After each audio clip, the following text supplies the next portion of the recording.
Personalization is essential in digital publishing, everyone agrees.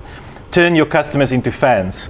Social media and echo chambers is a civilization changer. Algorithms is not the enemy of news. Bots may be the best fact checkers out there, and robots are already writing sports and financial reports. A bit more about that now. So Heather Brunner from a digital marketing firm called WP Engine had a very interesting lecture on the relationship between us and our customers or our readers or our viewers. And she said that we really have to turn them into fans in the digital space. How do we do that? Is to mimic human relationships. So think about how you learn how to trust other people. She says that websites are still too much the same. We have to personalize and to get to know all our readers individually. She had a fascinating comparison between, like I said, how human relationships work and individual experiences. And she's got these 4 points. She says, the questions that our readers ask of ourselves or our customers are you credible? What do you have to say? Do you know what you're talking about? What do others say about you? Respect. Do I get value from your ideas? Are you transparent and open? Are you authentic? Trust. Do you keep your word? Do you take responsibility when things go wrong? Do you care about me? For advocacy, am I willing to associate my brand with you, my brand as individual? Am I actively willing to share my name, my opinions, my experiences with you? I will share more about myself, but you have to earn it. People won't just give you lots of info if they don't trust you as a brand. So I think that's very important, specifically for our news brands. That trust has to be there. Younger generation only grew up in a digital world, and they expect experiences to be personal and social. Small things like welcome back, hello, or thank you for being here might be the key to speak to those users. Quite a scary session that we both attended on algorithms and echo chambers. That was obviously a very big theme during the American elections. Claire Woodcock, another digital strategist, presented this. Some of her main important points was social media is a disruptive communication technology. The massive impact on algorithms informing and sustaining echo chambers.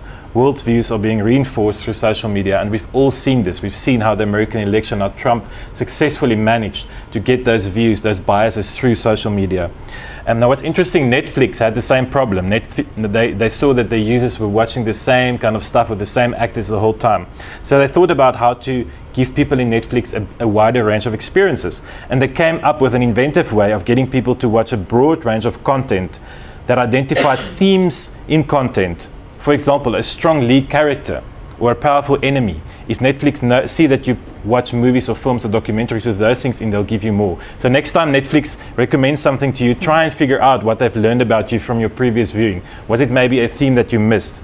And she's convinced that we can do this in news, that the same thing applies, that the same story can be served to both conservative and liberal readers through the right elements, through less polarizing headlines, and that we should introduce opposing views in the same content feeds.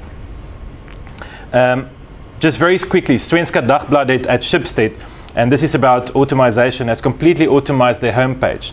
The homepage now runs based on personalization on reader behavior. What they do, however, have is still an editor or news editor that sets the news value of each story and the lifetime value of a story. So that, in light of the News 24 Edge app, for me was very interesting. That there's still some human involvement in setting on a scale from 1 to 5 the news value of that story. 1, not very important. 5, Jacob Zuma resigns, and the lifetime value of the story. 1, a robbery in Germiston. 5, a column by Max Dupree that may live 2 or 3 days that people might be interested in. Page views, very good news for us. Page views went up when people were served with personalized stories. And that's where this quote comes from: good tech leads to great journalism. 2 last points on tech, bots and fact-checking. Amazing tools being developed at universities abroad in conjunction with media companies, where they have bots that live fact-check speeches specifically by politicians. So they feed into these machines their previous speeches. What did Jacob Zuma say 3 years ago on land reform? What did he say in February? And these tools actually live check. You can bounce those checks while he's talking. And lastly, automated news.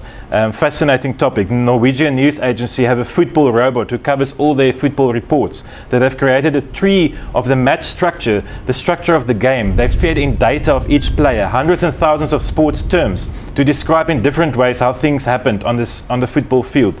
And they also call their sports editor, a real flesh and blood person, the chief robot coach. AP has done the same. They now report on financial results by companies with a robot. No more humans involved in that. And this, guys, emphasized by everyone here is not to get less journalists in your business, because that's the immediate thing that comes up, but to get your journalists to do other type of journalism, to do deeper analysis, not to have to cover company results and sport results.